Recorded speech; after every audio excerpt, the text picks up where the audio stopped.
I now call this regular meeting of Davenport Community School District Board of Directors to order.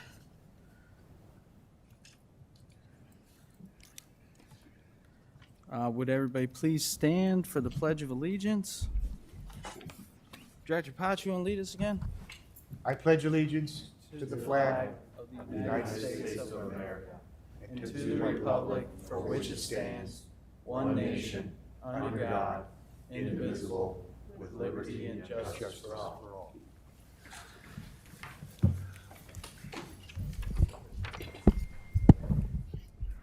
Director Snyder, would you please read the board priorities?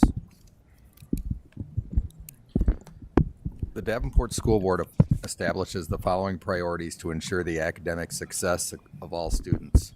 Provide leadership and direction to improve the overall learning environment in our classrooms, schools, and the district, including the health, safety, and security and happiness of students and staff. Direct and support actions, programs, and activities which reduce the impacts of poverty on our students, their families, and our community. Thank you. Director Beck, would you please read the mission and vision statements? The mission statement: to enhance each student's abilities by providing a quality education enriched by our diverse community.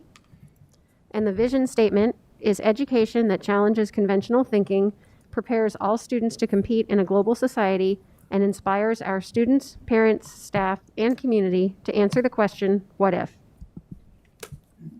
Thank you. We will now move on to presentations. We have a presentation on open enrollment. I will turn it over to you, Mr. Smith. Yes, thank you. With us today, we have our Davenport School Specialist, Marty Schultz, who is at home who is not feeling the best, but has decided to electronically join us in our meeting. So, Marty, can you hear me?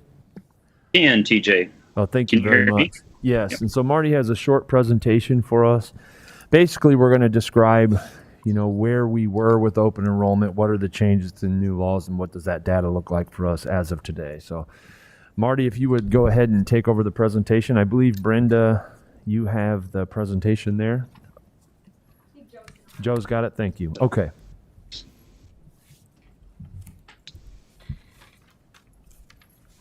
It says I am now sharing my screen. I'm not sure if that is coming through or not. It is, Marty. Okay. I'm gonna hit present mode here.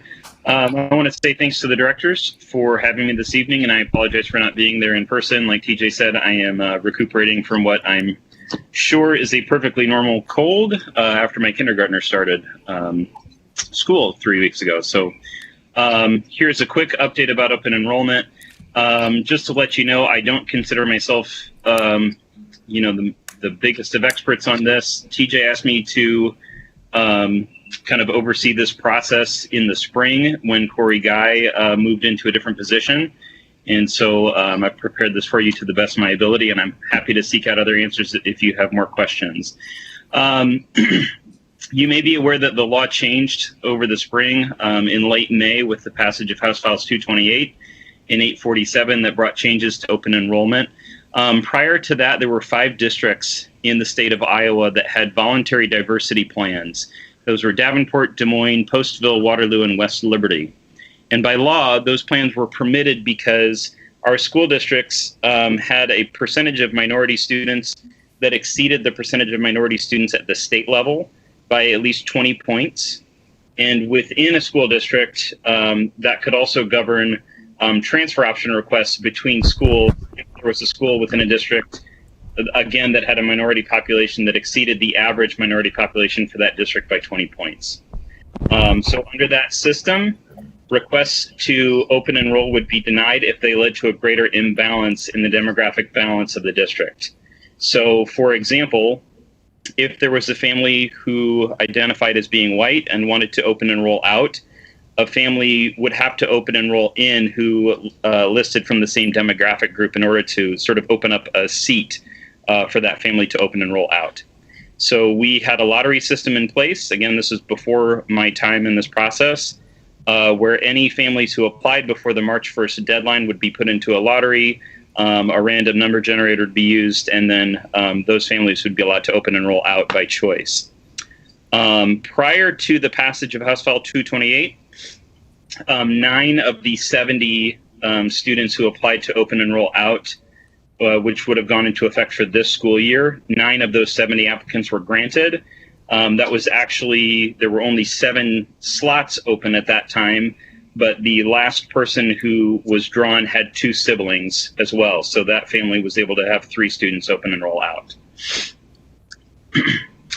Now, prior to the passage and the change of the laws, there were still a lot of reasons why families would be able to open and roll out of Davenport. I do want to go back and remind everyone that open enrollment governs when a family who is residing in one district in the state of Iowa would like to enroll their child into a different district in the state of Iowa. It does not include districts in Illinois, and it does not include moving between schools within a district. That's considered a transfer option request. So these are some of the reasons why students were able to open and roll out prior to the change in the law. A continuing enrollment would be if a family had previously been enrolled in a neighboring district, for example, Bettendorf. If they had moved into a residence within Davenport's boundaries, but wanted to stay enrolled in Bettendorf, they were allowed to do that under a continuing open enrollment. There was also an Iowa transfer rule, which meant that if there was a family who was open enrolled to a district and then their resident district changed, they could choose to continue that open enrollment into the previous district. I already mentioned this one, but a sibling rule. If a family had already attained open enrollment status into another district, any of their siblings could then also attend that district. So you'll see in some of our data in a little bit, we have had families who have resided in Davenport all along, who open enrolled out to a neighboring district when their child was in kindergarten, and then every sibling born after that older sibling would also be allowed to open enroll out. There was also, and continues to be, a good cause rule. And there are a lot of reasons listed under good cause. A few of those I just gave as an example would be extenuating circumstances, like a substantiated case of bullying and harassment where the school district was shown unable to address it, a change in marital status of the parents, severe health condition, foster care placement, etc. Like I said, there's a long list of those good cause rules. And then also the junior and senior rule. So if a student had attended a district up until their high school career and they chose to remain there, they could do so for their junior and senior year. That's very similar to continuing enrollment. The only reason I mention it here is that it's billed slightly differently. In all these other cases, the students who's open enrolled out are counted on Davenport School's enrollment, and then the districts who are receiving our students send us an invoice twice a year. And so we basically just act as a flow through for state dollars coming into Davenport. They bill us for those dollars and we reimburse them. With juniors and seniors, they're actually just counted on the other district, and so they don't actually lead to an invoice. Here. Now, how did the law change the state that had existed prior to that? Well, House File 228 eliminated voluntary diversity plans statewide. And they also imposed some actions that the district who previously had diversity plans that they would have to go into effect. So, for example, all of those families I mentioned who had applied to open and roll out prior to the change in the law, we had to contact them proactively and notify them that we would honor their request if they wished. Residents in those 5 districts, including Davenport, also the deadline for open enrollment for the 21-22 school year was waived. So until March 1st, anyone living in Davenport currently who wants to open and roll out may make an open enrollment request to a neighboring district, and that would be effective immediately. And also receiving districts can only deny entry to applicants if they have a lack of space in the grade level that is being applied for, if they do not have the IEP services needed to meet a student with special needs accommodations, or if that student was suspended or expelled from the previous district. And House File 847 comes into this as well because it removed a 90-day ineligibility period for open enrolled students. So previously, if you open enrolled out of a district, you need to wait 90 days before you'd be eligible for varsity sports. And what they did for this case in 847 is that they added some waivers to that 90-day ineligibility for students who are open enrolling with good cause, and also for any student who had previously attended one of the 5 districts who had had a voluntary diversity plan. I'm sure you're wondering how this has affected our district specifically. There's a lot of data on this page, so I'm going to walk through it somewhat slowly and give you a chance to process. There are obviously 3 data tables here. On the far left is the total amount of students who are open enrolled out of Davenport schools prior to the passage of House File 228. So keep in mind, those are all students, grades K to 12, and there are quite a few students on here actually who have been open enrolled out of Davenport schools for many years, and in some cases their entire career. And you can see that was a total of 628 students in grades K through 12, some of whom have been open enrolled out, like I said, for possibly up to a decade or their entire school career. The middle table here shows the total number of additional open enrollments since the passage of House File 228. And I need to compare and contrast that table with the one on the far right. The far right table shows the students who previously would not have been allowed to open enroll out under our voluntary diversity plan. So it's all of those students minus the 9 that I mentioned earlier that we previously would have been able to keep their enrollment in Davenport Public Schools. So out of 292 students who have applied to open enroll out since the passage of the law, if the law had not changed, 150 of those students would still be attending here.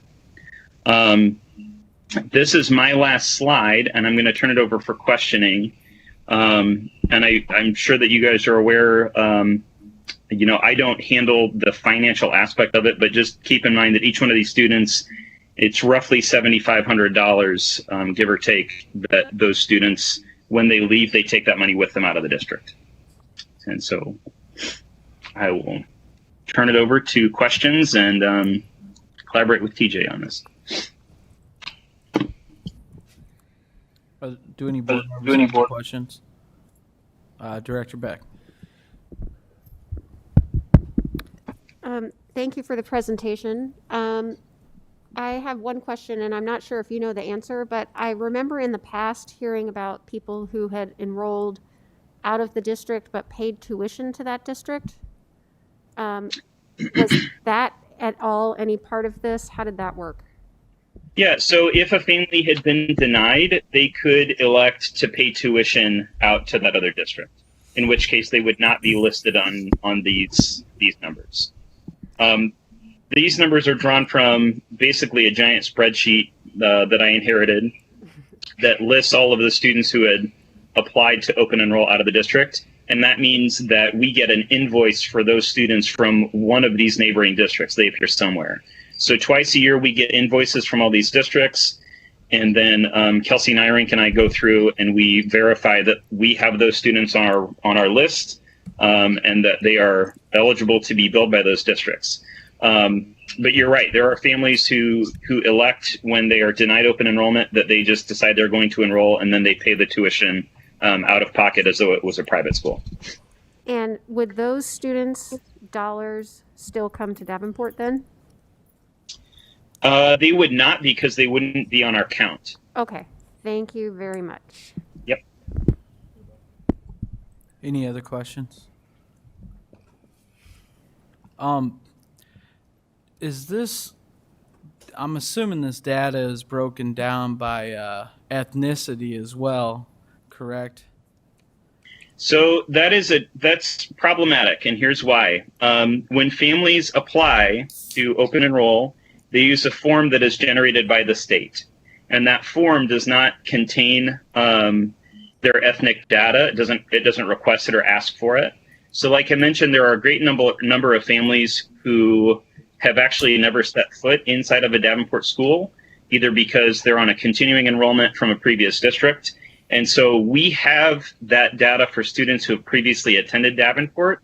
We do not have that data for students who have not attended Davenport. And I have reached out to the state to ask if that could be included on the application moving forward. But that is a state level decision. Okay. It is something that we're looking into, seeing if we could ask families voluntarily to give us that data. Okay.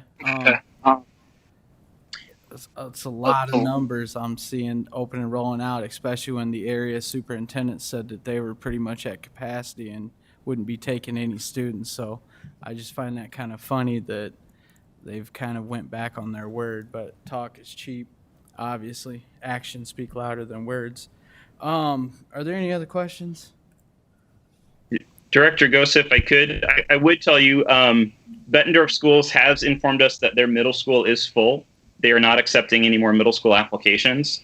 So there is some point where we'll get to, a balance where there will not be space in any grade level. But the only one that I'm aware of right now is Bettendorf, and I believe Pleasant Valley has indicated to us that they are very near full capacity as well. So all of these numbers came, the majority of these students applied, very early in the summer. And yeah. No, I understand it. I think they told us that 6 months ago or something. But again, hopefully they don't build any more houses. They're not going to have room for all their students. Director Beck. I was just going to say, I think for me as a board member, the reason I would want to know sort of some of the demographic breakdowns is to find out if this was actually making a difference in terms of diversity plans anyway. And so if you are able to gather that information, I think some of us would appreciate hearing about it. Whether this Sure. exacerbates situations or it has no effect, we just don't know. I can tell you right now that of the students who we do have demographic data on, that about 70% of those students are white. And that's compared with just over 50% of our student body that is white. So it is disproportionately students who identify as being white who are open enrolling out. I would also add that it's also important to note that, when families open enroll out, that's generally considered they're responsible for transportation of those districts. They're not going to receive a bus ride to a neighboring district to do that. So that's a barrier for a lot of families as well who don't have means. There is an option for families who are low income to receive reimbursement for transportation, and that's another cost that comes to us. We have a handful of families that request that, and that amounts to essentially $250 per semester per student for gas money. But you can imagine if a family doesn't have a working car, that doesn't do them a lot of good in terms of getting their students to a different district. Thank you. You're welcome. Any other questions? Did you have anything else you wanted to add, Mr. Superintendent? No, sir. Thank you. Well, all right, Mr. Schultz, thank you very much. We appreciate the presentation. Yeah, thank you. I appreciate your time. Hope you feel better. Thank you. Me too. All right, moving on. Board reports. Are there any board reports? Director Klein-Jerome. I'm filling in for Director Hayes. We would like to offer our condolences to the family of Tonya Urbat, who passed away. Tonya was head of curriculum and worked with the math department for years. Don Ackelman, who was a music teacher in the elementaries. Shirley Reed, 40 years in administrative roles. And Ken Hines, who is also a coordinator, I believe, in the CTT program. Thank you, Director Klein-Jerome. Director Beck, you had something? Yeah, I'm going to make my usual request that people get vaccinated if they can and wear masks. I know there was a big change in legislation today, and we're not sure. I don't know what that means, but I still would like to request that everyone wear masks as much as possible. Thank you. Are there any other board reports? It's too early in the school year to go to events and stuff. I get it. Director Beck. Well, I can report on Davenport District's intermediate or junior high cross-country team It's actually a really fun chance to watch all of our district and cheer for all of our district as one team. All of the intermediate schools or junior highs have the runners on one team called the Davenport Flyers. And I'm happy to say that in the girls category, Davenport has won both meets outright, or at least with one runner placing first. I don't know about the scores for the whole teams. And I look forward to attending some other sporting events as the school year gets going. Thank you, Director Beck. Any other board reports? All right, seeing none, move on to open forum. Brenda, were there any? No, just the one. Okay. All right, and we have one open forum request tonight. Open forum is a time for members of the community to give input at a board meeting regarding school district issues or concerns.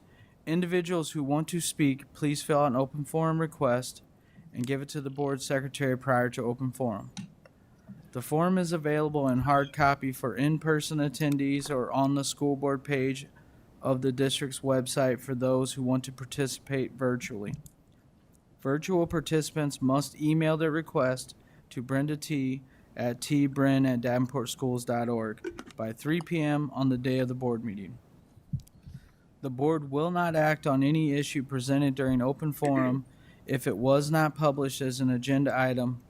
Iowa Open Meetings laws prohibits action on any issue that is not on the agenda.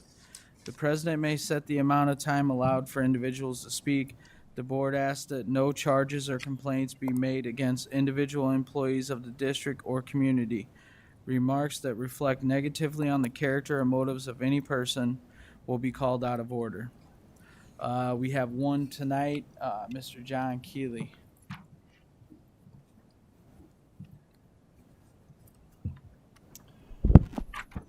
John Keeley, 3240 Lorton Avenue, Davenport, Iowa. I'm also president of the Davenport Education Association.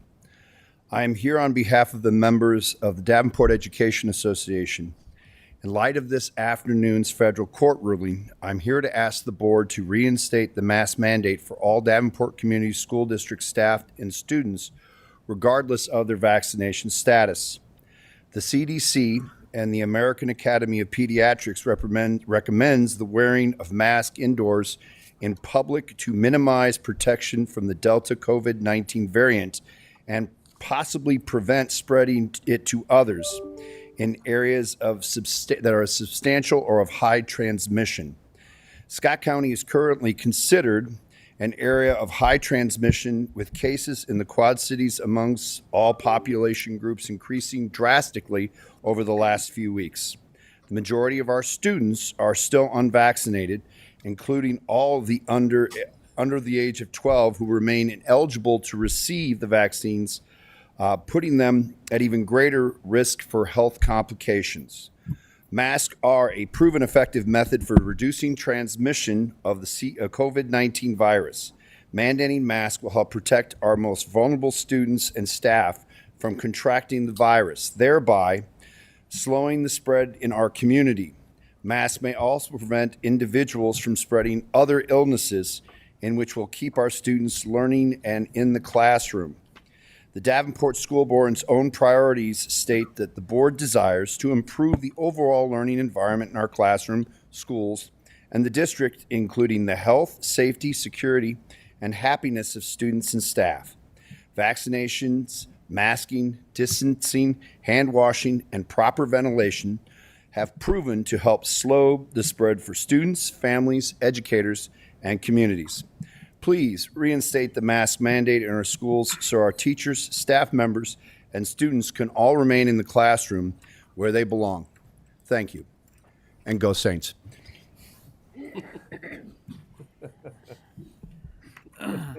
Thank you, Mr. Keeley. May I have a motion on the consent agenda? Mr. President, Director Beck. I move that the consent agenda be approved as presented. Is there a second? Second. Seconded by Director Snyder. Is there any discussion? Director Beck? No? No. there any discussion? Seeing none, I'll call for the vote. Director Beck? Yes. Director Snyder? Yes. Director Potts? Yes. Director Postian? Yes. Director Klein Jerome? Yes. My vote is yes. Motion carries. May I have a motion on approval of bills? Mr. President, Director Snyder? I move that the board approve, hold on one second. I move that the board approve the following resolution presented by the administration for the adoption of bills from the bill listing period of 8/18/21 to 9/7/21.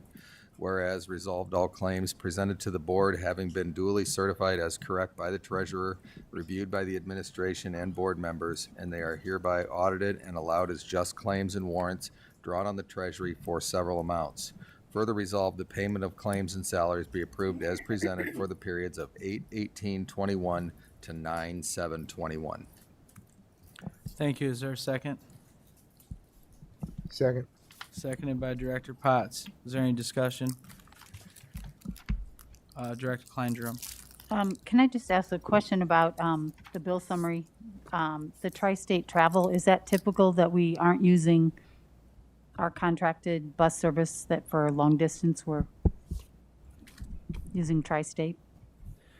Typically, that's used for, Kevin, correct me if I'm wrong, but for our sports and band participation. That's correct. Typically, too, if there's not a number of buses available and people to drive, we will contract that out. And typically, that is for the furthest distance on that evening so that we get a little bit more return on our investment, so it's not a short trip. So the long trips, we can often, availability-wise, contract that out. Okay, thank you. Any other discussion? Seeing none, I will call for the vote. Director Snyder? Yes. Director Potts? Yes. Director Klein Jerome? Yes. Director Beck? Yes. Director Postian? Yes. My vote is yes. Motion carries. Superintendent report. None at this time. That was where I was going to pause and get a drink, but we'll roll on through. Committee reports. I can do one real quick if you need. I'm sorry. Policy committee, you had a report. Yes, the policy committee has begun a slightly more formal process of producing agendas before each meeting. And we are having a pre-meeting between the chair, the superintendent, and the board secretary the week before the policy committee meeting. We call that a subcommittee, who are going to make sure that we sort of have all our ducks in a row and figure out what each policy committee meeting is going to be about. And then we'll be able to run our policy committee meetings a little bit more efficiently. And we are continuing still to update all of our policies to language that is more in line with, and numbering that's more in line with the IASB. Thank you. Are there any other committee reports? You guys have anything from LZAC or NADA? Finance? Meet next week. Okay. The only thing I have for legislative advocacy is the superintendent and I are going to start going around to city council meetings. And thank you, Mr. Vondran, for setting that stuff up for us. We appreciate it.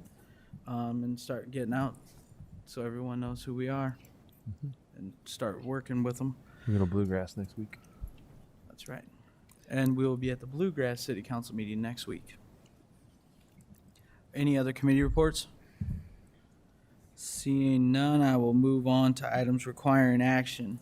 May I have a motion on subject 10.01?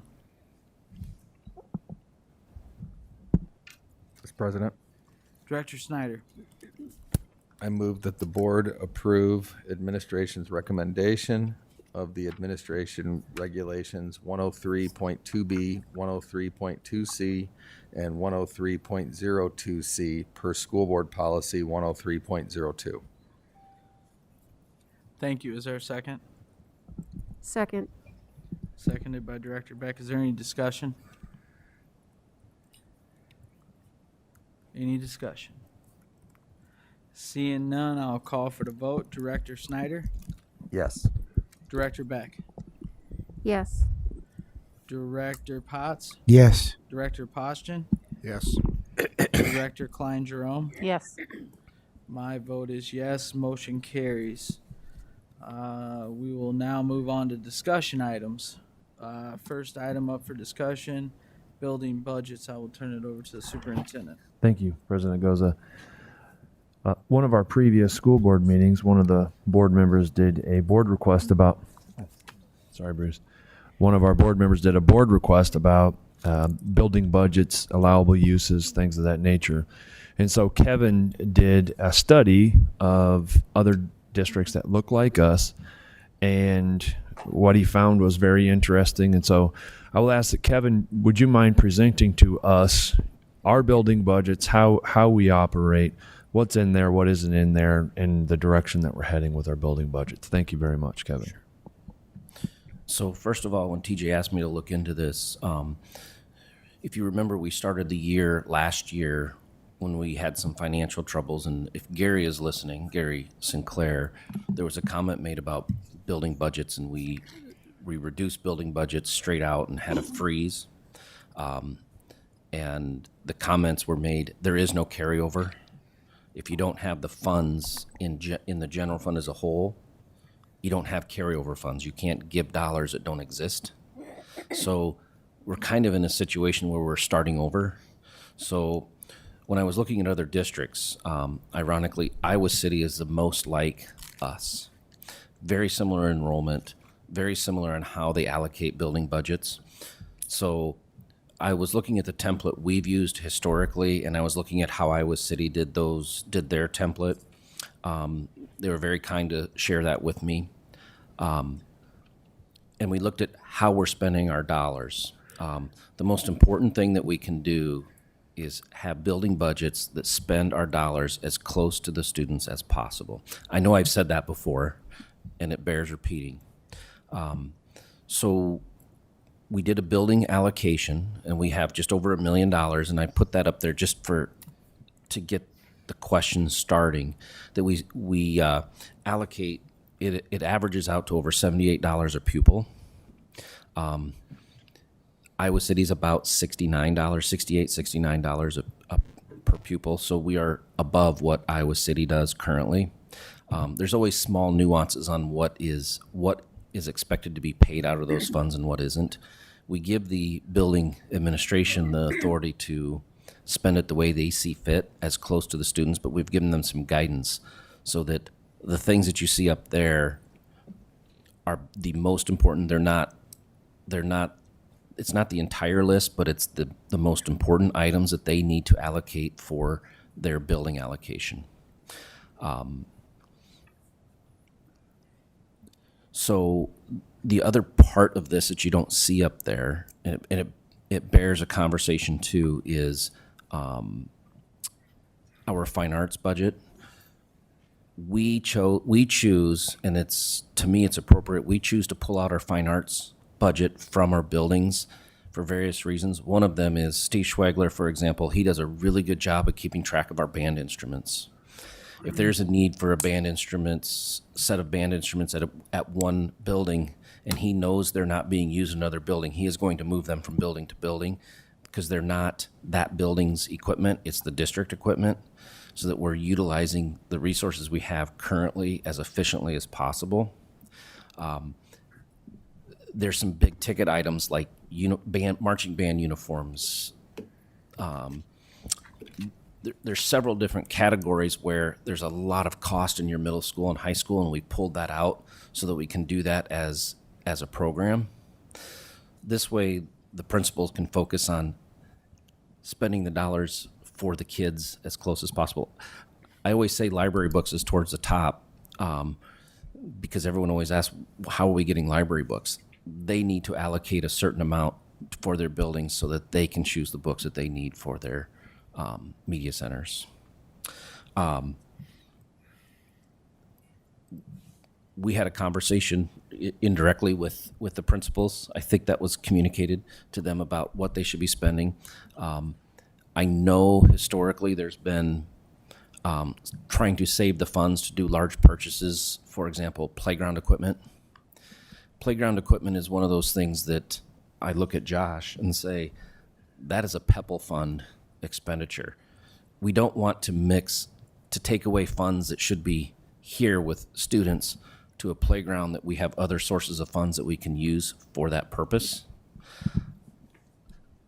I don't think that, to defend the principals, I don't think that's been a directive to them historically, that if they have something that they want to buy and they want to do some fundraising, that's fine. If they want to apply for grants, that's great, but we should use PEPAL funds to help them with that and leave the funds that they get per pupil for these type of materials. Does that make sense? Any questions on that? Director Kleindro. So you're saying that if we get new playground equipment, the district is paying for it? Because historically, PTAs have fundraiser, they've paid for it all. I'll give you an example. We have some PTA funds, I believe. We have a local grant and our PEPAL funds that are paying for a playground. I can't remember what building it's at right now. I want to say it's Walcott, but they don't pay for all of it. We pay for portions. So if there's if they raise $100,000 and they need $10,000 to contribute for concrete or something like that, we would contribute that amount. Okay. Just to fill that gap. I mean, if it was close, if there was a great distance in between what they raised and what we have, we're not going to spend an inordinate amount of money on that right now.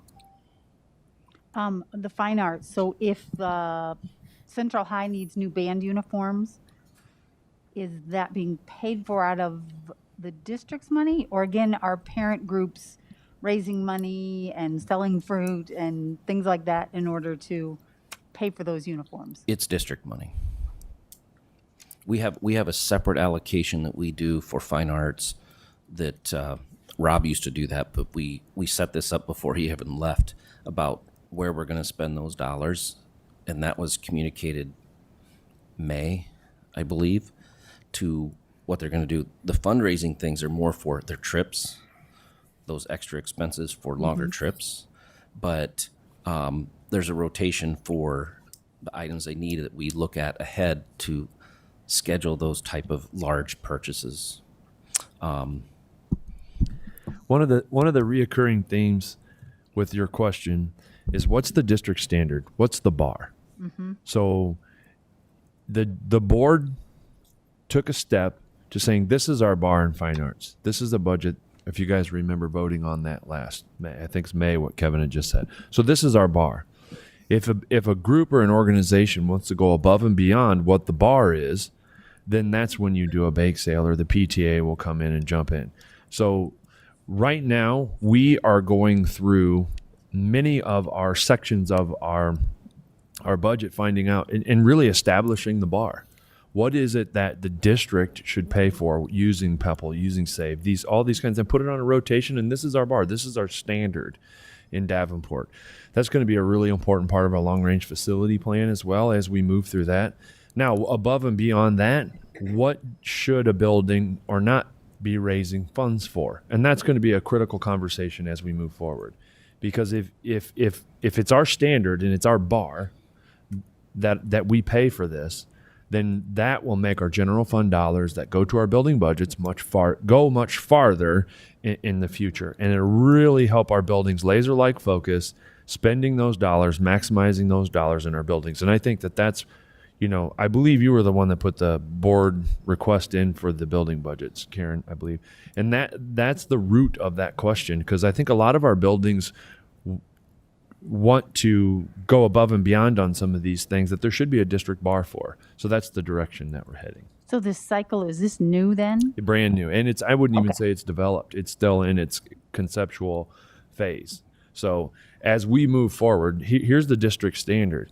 And we always have to keep in mind the equity between each one of our buildings. And so a district our size, that's a constant struggle between a building-based budget And no, in Davenport, here's our standard for whether it be coaches or whether it be, this is the athletic program that we say we're going to have.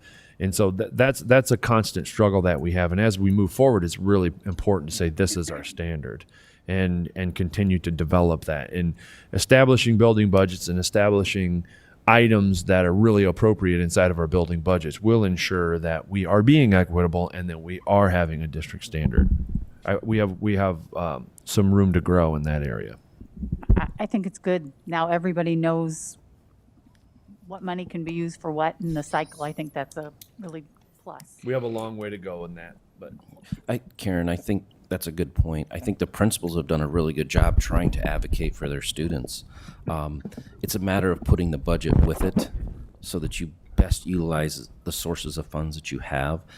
There's all kinds of grants, local grants, federal grants, state grants that help pay for some things, but getting that understanding of where it fits for a building allocation. Our principals have done a wonderful job. It just, as people move around and there's new staff, it's understanding exactly how we expect this small pot of money, relatively speaking, of how it should be spent, so it covers everything of our needs.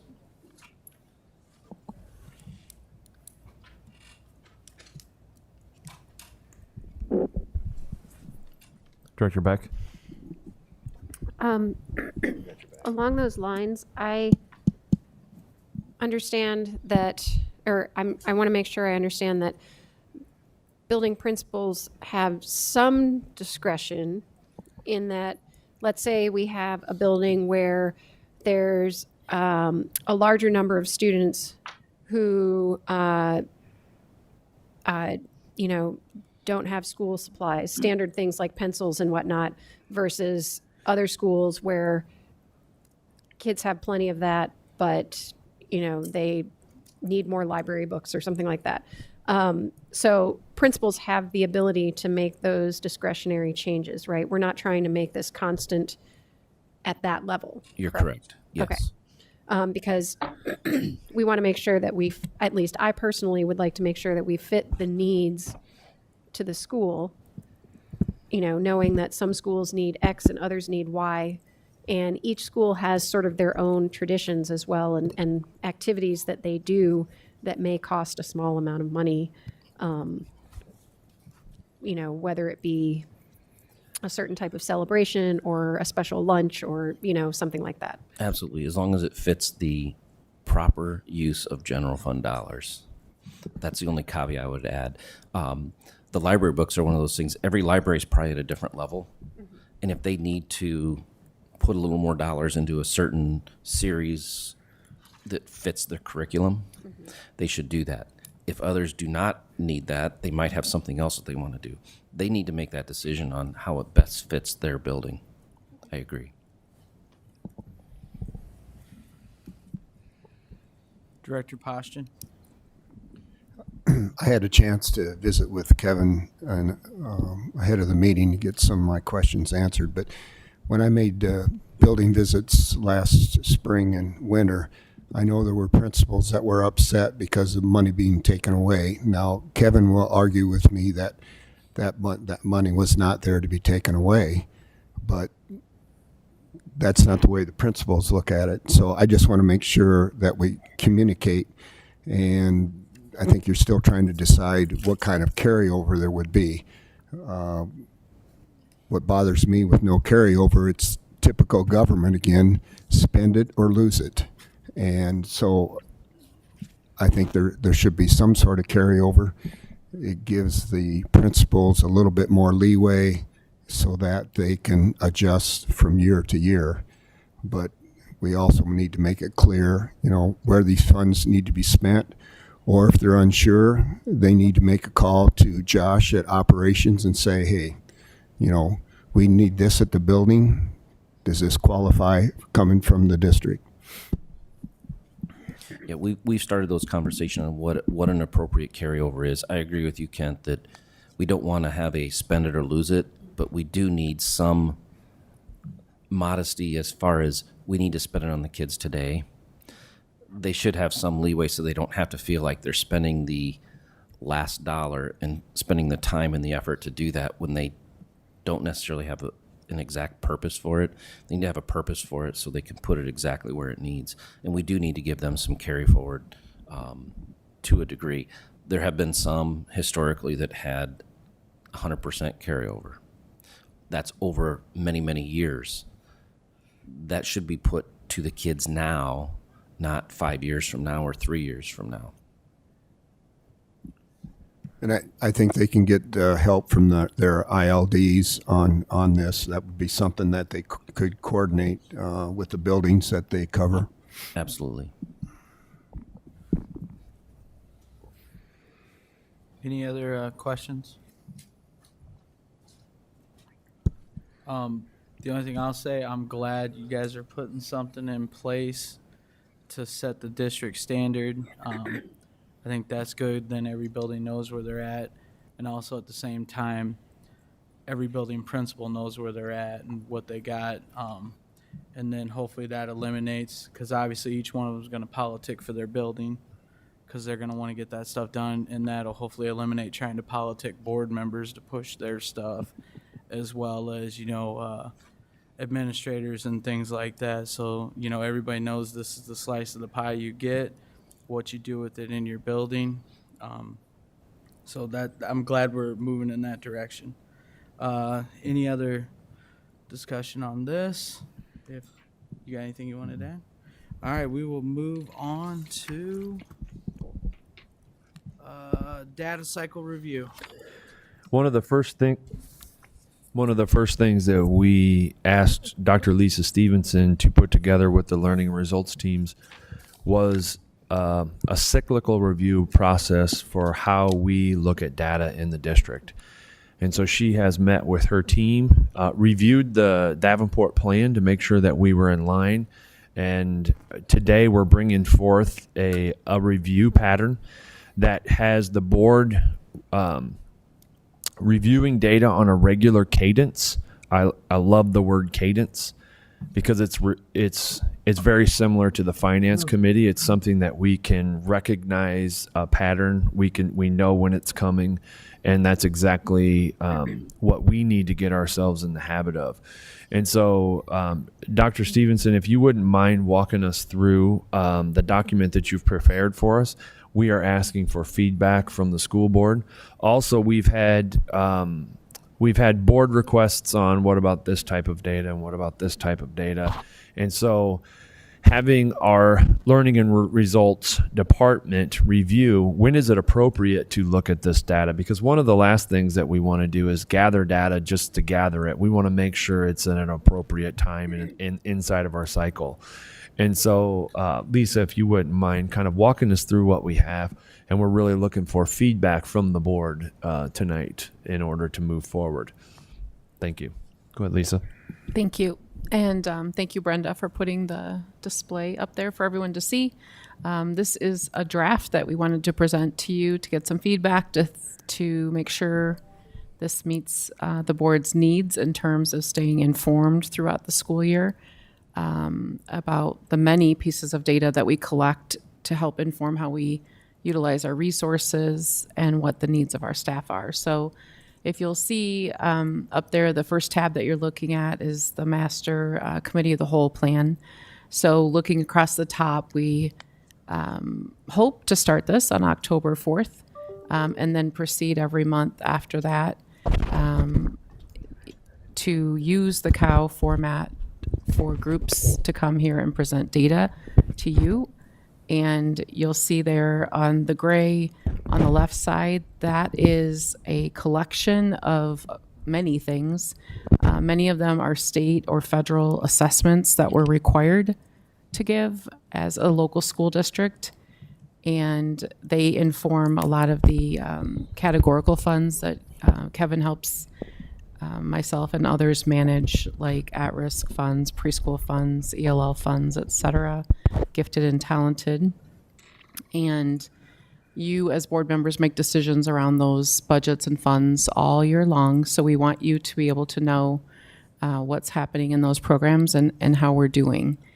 And in terms of the presenters you see there, those are some placeholders of people that will be the main points of contact for that work. But again, the presenters and groups can be altered. If I have heard from a few board members, you enjoy having teachers present. So if we can get teachers to help us, we'll definitely do that. In green, in row 2 and 6, those were meant to stand out because we've identified as part of our Davenport plan that the bulk of our work this year in professional learning will be connected to early literacy as well as PBIS. And so from those two groups, we want to present to you 3 times. We want to talk to you in October to share our beginning of the year data. And then again in February, we'll share our mid-year January assessments, and then again in June with our end of the year May data. And at the bottom, there are just a few notes. If you can scroll up a little bit, Brenda. You might notice that special education, for example, does not have its own meeting, but students with IEPs are included in all of our data that we're analyzing as subgroups. So we'll have that embedded in each of our presentations. And then the next one, I wanted to give you an idea of what this looks like before it comes to you as a board. So October 4th is our first committee of the whole, hopefully. And our topic is PBIS, and within that presentation, we'll share with you the conditions for learning results, which just came back to the district a couple weeks ago. We'll talk about behavior as collected in the data that is known as ODRs, or Office Discipline Referrals. We also have suspension and expulsion data, because those are all metrics that we use to measure how safe our schools are. And there are some, like I said, names there of people who will be involved in the presentation. But what's most important that I hope you're tuning into there is our timelines. So we do know that we have to adhere to getting information to Brenda. Brenda made all the tabs there because she gets that information to board docs. So with that in mind, we try to work backwards from the first Monday of the month, and then back map that to getting that to Brenda on the Wednesday or Thursday before that. And so before we even get to that point, we want to have various groups having an eye on our presentation and having input from them about what we're missing, what we're including, what's confusing. And so that starts, for example, September 6th, last week, we had a work team meeting where a group reviewed using the data review tool, which in Davenport's called an AROD, looked at all of the data. And then from there, that group makes presentations to the cabinet, at principals meetings, the 3 different principals meetings, so that those groups can then share back with their BSATs, hopefully that week before the board sees it. And then we also have a teacher calibration team. You don't see that listed on this chart, but that happens in between the work team, usually in the cabinet, because we want to hear what our teacher teams are thinking so that they can help inform what professional learning and actions will take as a result of the data that we see. The topics on the bottom each month, I'm sorry, if you go back to the master real quick there, Brenda, and then scroll up just a little bit. Oops. Those first 10 items in column A, some of them are mandatory reporting and others are just things I've listened to all of you comment on in the last couple months. As TJ said, presentations that the board has specifically asked for. So you'll be able to hear about our gifted and talented students, our teacher leadership and compensation system. And then at the very top, I know we had a request for math data, for example. Math is coming up here, I think in November. So college and career readiness and CTE, graduation rate, dropout rate, that's one of our big priorities in Davenport also, especially with our community support. And so what I would ask now, I think TJ, your idea was that are there things as a board that you want to have data presentations on that maybe are not included in this list that we could tie into the existing list, or maybe on top of all of that? I think preschool is on there too as one. I know the board had a lot of interest in the early childhood side.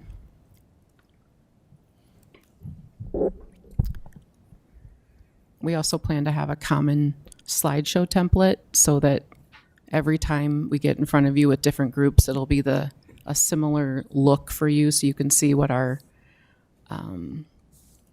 current state is, what our baseline data is, what our most recent data is, and how our subgroups performing within that data, and what are we as a system doing in terms of setting goals, and then the work that we need to do to achieve those goals. So at that, I'm done. So if anyone has any questions or suggestions tonight or anytime in the near future. Thank you, Lisa. Director Poston. I just have a question under the at-risk program. When I was visiting the different buildings, a lot of principals were frustrated with how truancy was being handled. It was kind of just being, from what they were telling me, just being neglected. What has changed, and how are we going to address truancy? Thank you. We'll definitely add that to that report. That's a great question, because I think too, a lot of these things from the board director's seat, we have policies, right, that guide our response to a lot of the things like truancy, and then handbooks that we develop and practices. So that would be something for us to make sure to highlight, is what board policies or other connections do we have to some of these data presentations. Director Klein-Jerome. And I realize special ed falls under a lot of these, but I would like a special ed in terms of the citations, like we received the last time, so we know where we are and hours still need. So in special ed, just in terms of the citations. I would also like to see that the board have this calendar so that I could go back later in a month or two and go, okay, when are we going to see about this? So if somehow we could get access to where this calendar would be. And I would like to see teachers included where it's appropriate. Some of these, I can't see a teacher involved in this, but there are others that I'm sure they could be.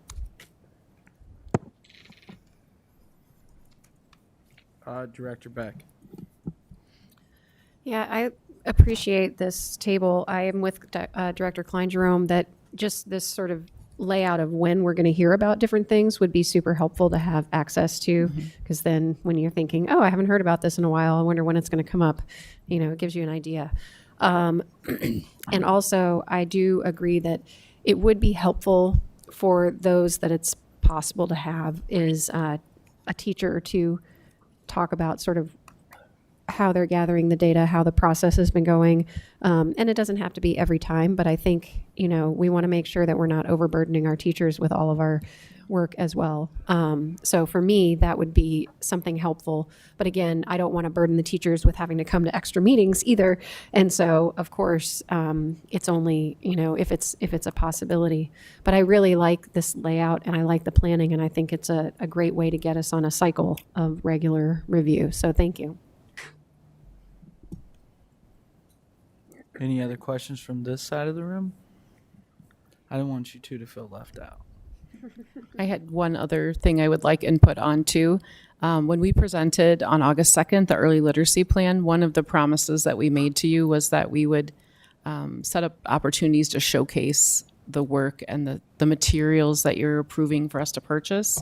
And so this has come into play right away in October, because we just had some new materials for literacy. And so the one thing that I've asked a lot of people, and it's kind of been a flip of the coin, but if we are going to coordinate small, not quorum size groups of board members to go visit schools to see early literacy in action, or a tag or science or something, would you as a board prefer that we front load that and that it happen like the week before the cow about that? Or would you prefer to go after the presentation so you have something to kind of hang your visit on because you've learned about it at the presentation?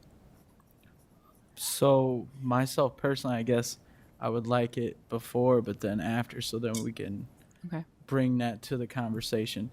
And I'm glad you brought up the early literacy because I keep forgetting to say this, but I did want to put this out to all of the elementary principals, and I want to put this out to all my board members. If you have, since our big focus is early literacy, if you have a classroom that you would like us to come and set in, I'm not saying all of us at once, but we can go around to the different buildings and help out with that, because we should lead by example. And I actually, myself, I love going in there and having the kids read to me and things like that.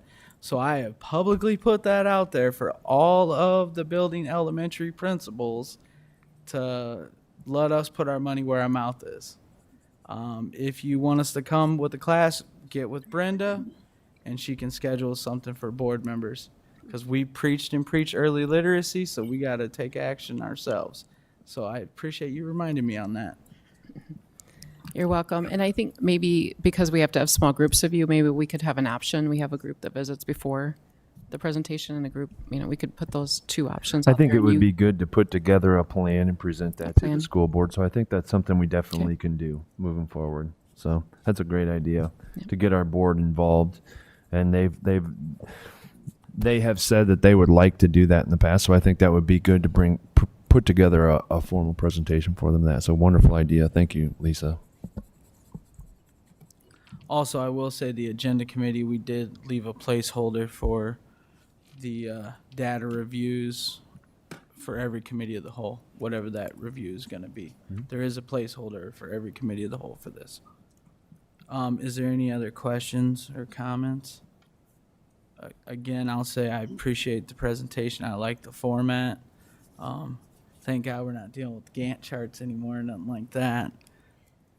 But I like that you have the people that are going to be accountable for it and all that. And it like the other directors have said, if we have kind of a placeholder to that so we can see, so we keep that going with everything else we're doing. So again, I appreciate you taking the time presenting that to us.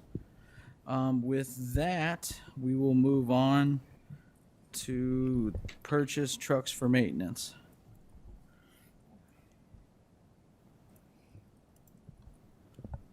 Am I turning it over to you? Absolutely. Josh has a plan to get us on the right path with our purchase for our trucks of our maintenance department. So Josh, go ahead. Thank you. We have the need for 2 new trucks for the maintenance department. We have a little rotation going on to where we replace 1 or 2 a year. We have 1 truck from 1997 that is falling apart, and we have another truck that's from 2008 that doesn't have a lot of miles on it, but they're not easy miles. They're used for plowing snow, hauling parts, pulling trailers, a lot of miscellaneous things. They're not used for driving from here to Des Moines or anything like that. They're just trucks we use within the maintenance department. We went out for bid to 4 different dealerships. Courtesy Ford is our local dealership with the lowest bid. So I'd like to purchase 2 trucks for $77,000, $77,622.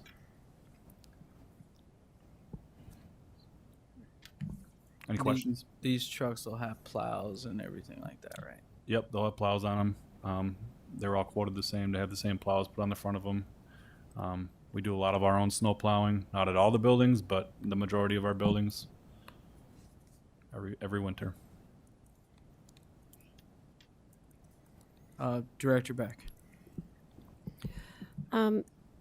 Just a question. So, with the older trucks, I know you said you'd put them up for auction if they're safe. Is there a way we can maybe use those in our auto mechanics program, and put them towards an educational use, particularly if they're not safe to drive anymore, right? They each have an engine. We can, there's one of the 2 of the trucks might be good for that use. I haven't specifically gone through and got a quote to see what we could get for it, but there's 1 truck that we could probably pretty easily do that with. Okay. I just think, if we can't sell them off, we shouldn't just let them go to waste, because I think they could potentially be a perfectly good learning tool, potentially. Yeah, as I long as don't they're know. as long as they're safe to be on hoists and Exactly. things like that. Yep, Exactly. totally.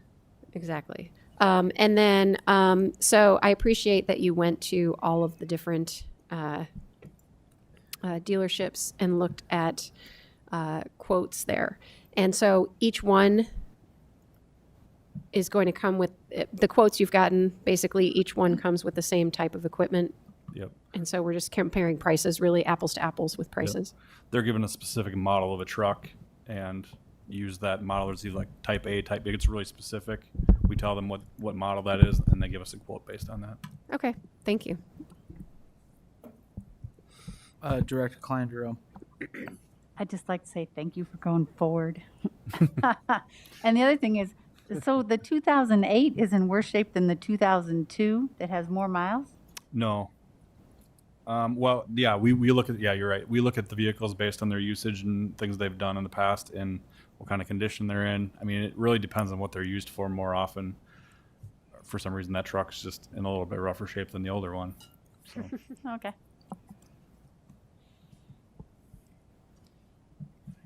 Any other questions, comments? I want to say thank you for getting quotes on American-made vehicles. No problem. I greatly appreciate that. Director Beck, you had something. Actually, that's what I was going to ask, is do we only purchase Ford, or is there a reason? Is it easier for us to maintain? Is it tradition, history? I would just say that it's easier for us to maintain spare parts, oil, like products, things that can exchange between trucks, Yeah. things like that. So if we start going into different trucks and different brands, it can change things up, and we have to stock more stuff. Okay. Yeah, that makes sense. And I do appreciate the American-made trucks, so thank you. Yep.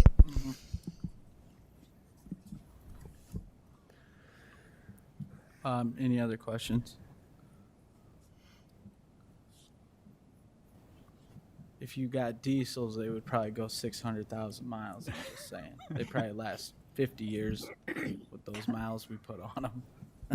It's possible. All right, so everyone would be good voting on the purchase of these at the next meeting. All right, we'll move on to. I'm gonna say that wrong. Is it Fortinet? Fortinet renewal contract. Lisa, do we have that right? Fortinet. So Lisa and I are here. Lisa is going to be representing this product. Basically, this is our firewall product that we have inside the district, which allows our students to be outside of our district and still utilize our Chromebooks. Lisa, do you have anything to add to this product? There's an attachment to there too that came directly from Gary that I think maybe gives a little bit more explanation, but basically the VPN is our virtual private network, and it's important that we have a strong VPN so that we can maintain compliance with state and federal there's so many acronyms, SIPA, which is the Children's Internet Protection Act. So that is, and so this is installed on our mobile devices like this. It supports staff when they're working from home or teaching from home, away at trainings, etc.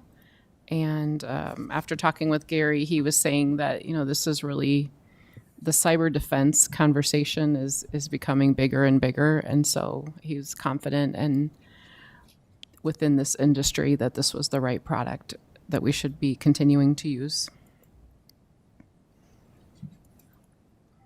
Director Beck. I noticed that this says that it was up on September 8th. And so 2 questions. One,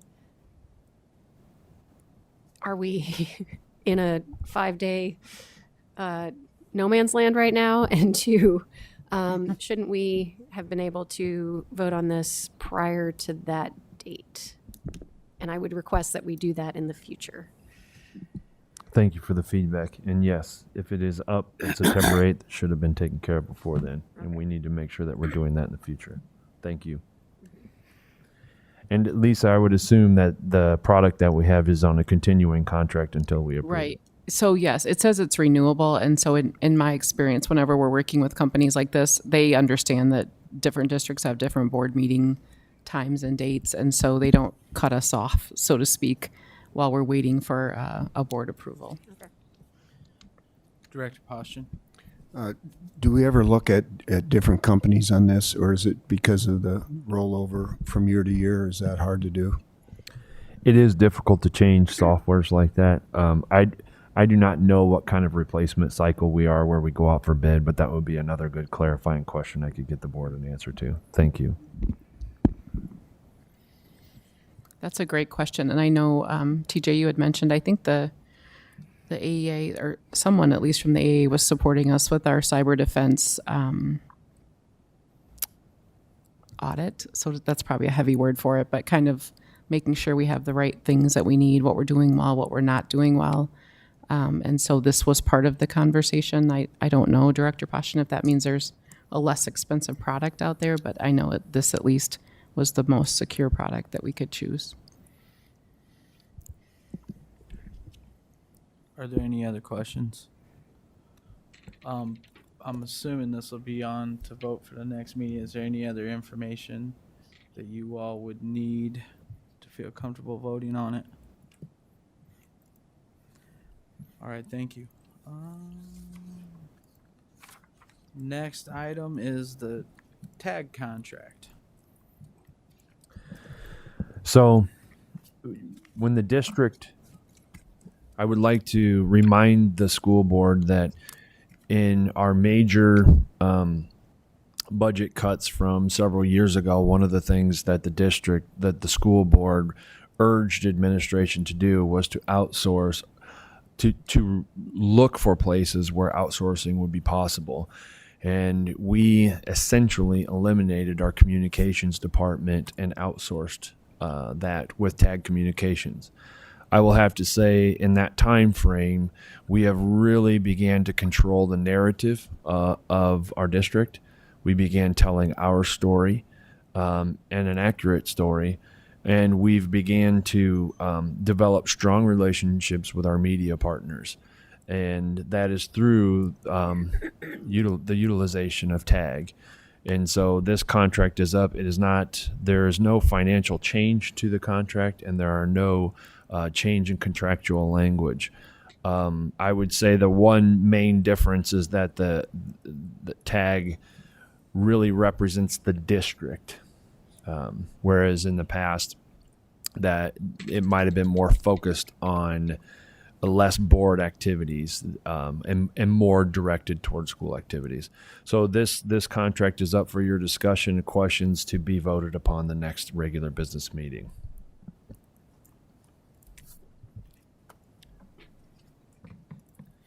Are there any questions? Director Beck. I guess I would say I don't remember specifically requesting outsourcing, but I know that our capabilities to control the narrative and to share our good information were quite limited. And so I think we did make a good decision to go with Tag, and we've seen a lot of good things come out of that. So I appreciate that. I just don't want anyone to think that we specifically decided to go out of house to look for this. And I don't remember doing that. But we were looking for the best, most cost-effective, and most efficient way to help improve our ability to communicate with our community. And having someone who's an expert or a team of experts do that, I think it became clear that we needed to go with a group that was outside of our own walls at the time. But I appreciate what they've been doing, so I'm okay with continuing. Director Potts. I think we've seen the positive results of hiring professionals to handle and help us with our branding, our public relations, and our communications, our websites, and the like. I think, in addition to which, in the near future, with our enrollment issue, it's going to become very important, if we are going to address that and turn that around, that our communications and how we highlight those things in the district that are positive, that provide kids with huge opportunities that don't exist other places.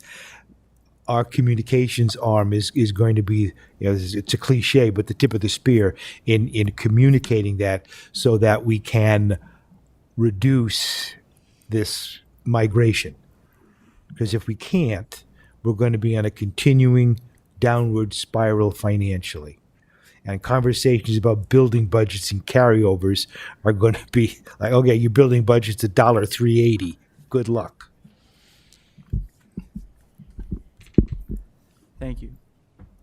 Any other comments or questions? Everyone will be good on voting on the renewal of this next meeting? All right. To answer your question, Director Beck, I don't think the board specifically put anything about outsourcing. Just what we had going at the time was ineffective and not working. We were finding out things on social media before anybody knew what was going on and stuff like that. I think Mike and his team have been a huge asset, but also at the same time, it's helped us with our media partners, which we have some decent Quad City Times reporters now, so we appreciate you, Mr. Watt, that actually write a good story. But again, the partnership with TAG's been a good thing. We've been able to do a lot of things, I think, so look forward to carrying that on. With that, I will move on to the next subject, discussion on policy 601.01 and 601.02. Yes, so these are the next in our section of policies that are being brought before you using the IASB template and numbering system. These are not different significantly from what we already do, and so this would be their first discussion. But again, they're pretty much what we already do, and so we, if anybody has any questions, I'd be happy to entertain them. This is, again, 601.02 on the school day and 601.01 on the school calendar. Director Klein-Durham. So a snow day can now count as a student day. Is that correct? Am I reading that right? I didn't hear what you said. If we now have a snow day, that can count as a student day. It says when the school is forced to close due to weather or other emergencies, the part of the day during which school is in session will constitute a school day. Will create administrative regulations necessary to utilize any remote learning opportunities that are available and permitted by law. During the period of closure, remote learning opportunities will count towards instructional time requirements. Because I thought that wasn't the case. So this is new, or am I reading it right? Permitted, but it's not permitted right now. So we, this is if you have a remote learning, pivot to remote learning, districts that do that, that would then count as instruction time. We are not currently set up to do that. And are we going to have a policy that That's allows a good that? question. As of right now, we are not allowed. That is not a part of our plan, and we are not allowed to do that. So in the future, that could be something that we look at. Mm-hmm. The second part of it, as far as the part of the day that was in session, will constitute a school day. I don't know what the current legal, I don't know if it's like a baseball game. You have to play a certain number of innings for it to count as a full game. Well, we don't do days, though. We do hours. We do so hours. however many hours they put in, that counts towards the 1080. Yeah. So Yeah. It used to be that way, Dr. Beck. Okay. But as of now, this is about giving us flexibility in terms of what we can do with instruction days or instruction time, but we are not currently going to be doing any remote snow days. Does that make sense? I just want to clarify it because it sounds like we could, but you're saying we aren't. So I just want everybody, because I have had people ask me, can snow days count if we do remote learning? And I said no. And then I read this. I thought, well, It's a very frequent question I get as well. yeah. Thank you for the clarification. We can certainly amend the language to specify either. We don't want to necessarily leave it out right now if we don't want to have to rewrite the whole policy if things change. On the other hand, we could certainly look at amending the language so that it is a little bit more specific to our situation. So if remote learning is allowed and the district chooses to adopt that model, then it would count as an instructional day. So we could do something like that and it wouldn't require us to rewrite the policy should we change our practice. Okay. It's good feedback.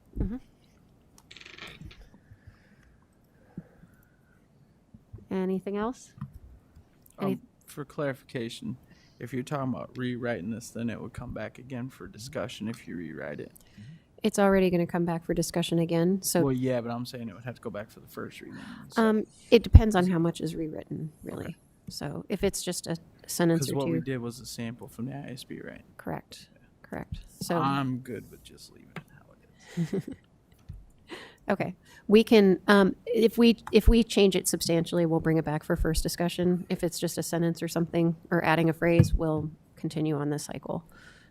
But that's a good question. I will make sure that we're doing that properly. Anything else?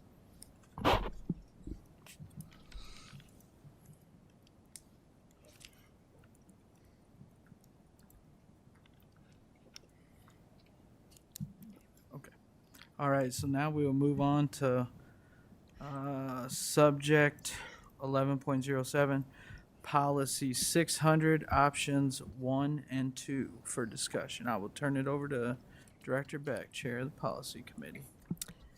So this policy is ISB provides two sample policies here. Option 1 is a sort of a broader description of this policy. This policy is titled Goals and Objectives of the Educational Program. And really what it gets at is very similar to Policy 100, which we have not revamped yet because that is essentially the philosophy of the district, right? And so it's a very specific statement about what the district sees as important and values and essentially aligns with the mission and vision statement. So we put off revising that 100 because we need it to align with our CRVP work, okay? And so as we were going through our policies, we realized that this policy 600, which kind of outlines the goals of the educational program, is sort of part of that big picture. And so really what we needed to decide as a board is how specific do we want to be in outlining the goals and objectives of the educational program. And so we felt like, as a policy committee, we felt like that needed broader discussion than just a suggestion from the policy committee. So option 1, Brenda, if you could bring that one up on the screen.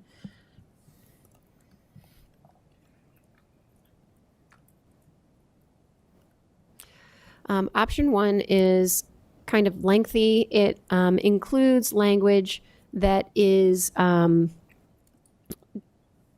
specific to, these are specific things that we expect our students to be able to do once they've completed their education in our district. And then at the bottom, the last paragraph there suggests that an advisory committee of representatives from the district community is appointed to make recommendations. And generally speaking, this is that local school improvement advisory commission, which we have, or the SIAC as it's called in some other districts. But this goes beyond that. It's also a committee that will provide feedback on the progress toward achievement of the educational goals and objectives. Policy option 2, Brenda, if you wouldn't mind bringing that one up, is much shorter and really just says we are going to try and achieve the philosophy statement of the school district. The community will, an advisory committee of community members and district members will be appointed to make recommendations, which is exactly what our local school improvement advisory committee does. And that the short-term and long-term objectives are established annually by the board and the objectives will reflect the needs. Basically, it's a much broader statement that isn't specific to our educational philosophy as much as the other statement is. And so what we felt like was important for us to figure out is how the board feels about each of these options. Do we need an educational philosophy or goals and objectives of the education program that is very broad and sort of just touches the surface, or do we want something more specific like option 2? And so that's why we brought it to you all tonight, to find out sort of what your feelings are as to which route we might want to go. And of course, we'd have to tailor it a little bit to our own district. So, Mr. Potts. I prefer the more specific. Okay. So do you have sort of a reason behind that? If the public looks at our policy and they see one that is 9 sentences and doesn't say much, you're not communicating anything. Whereas the first policy has bullet points that are relatively focused and specific, that have, I think, goals that are mutually acceptable and agreeable to everybody. Okay. I appreciate that. Okay. I'm just going to go around the table unless somebody wants to jump in. Director Snyder? I'm following Dan's lead.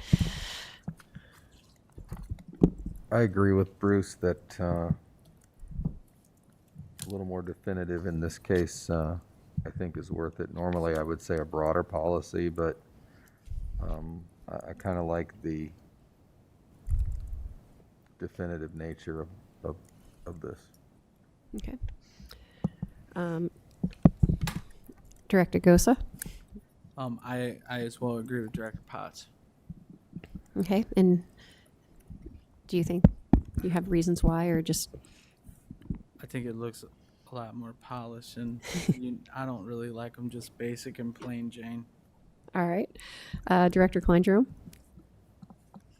I actually prefer brevity, so I do like the other one, but I can understand why you'd want it really spelled out, because at some point we will not be sitting here at this board, and so another board would have more of a focus. So I could go along with this, but I really do prefer the brevity of the other one. Thank you. And Director Poston? Option 1.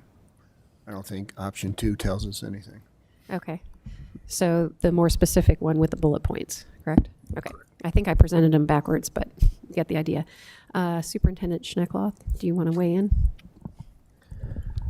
I prefer the more detailed version as well. It kind of helps administration to move forward on more firm ground. Okay. I think we have our marching orders as a policy committee, so we will take that option with the bullet points and make sure it fits our district and go from there. Thank you, everyone.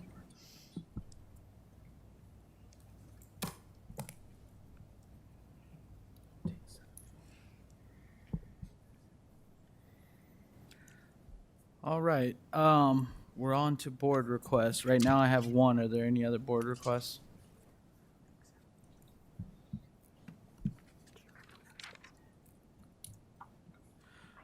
All right. This board request is from Director Passion, date of request 9/13/2021, Item requested, a request for information. Description of request. Why do we not have an assistant cross-country coach for Davenport Schools intermediate team? Why are you making this request? There are 50 students out for the Davenport intermediate team. I feel this warrants an additional coach. When would you like this information? ASAP. Is there a second? Second. Seconded by Director Beck. Last call for board requests. Are there any other board requests? All right, administrative reports. I have two at this time. This Thursday, we have a state school board meeting where President Goza and Vice President Hayes and myself will be attending to report the progress report that we shared with our local school board at the previous school board meetings. So we will be traveling up there and sharing our story. The second one is I would like to formally congratulate retired Sergeant Andy Nyrink back to Davenport Schools as our security personnel. I've only heard wonderful things about that appointment. And so, Sergeant, thank you for joining our team in such a very critical time. And you really bring a lot to our team. So thank you so much for stepping up. That's all at this time. Thank you. I will entertain a motion to adjourn. So move. Oh, wait a minute. Now Second. you got a motion on the Too floor. late.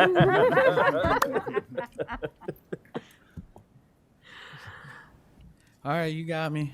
There's a motion on the table. Is there a second? Second. All right. Is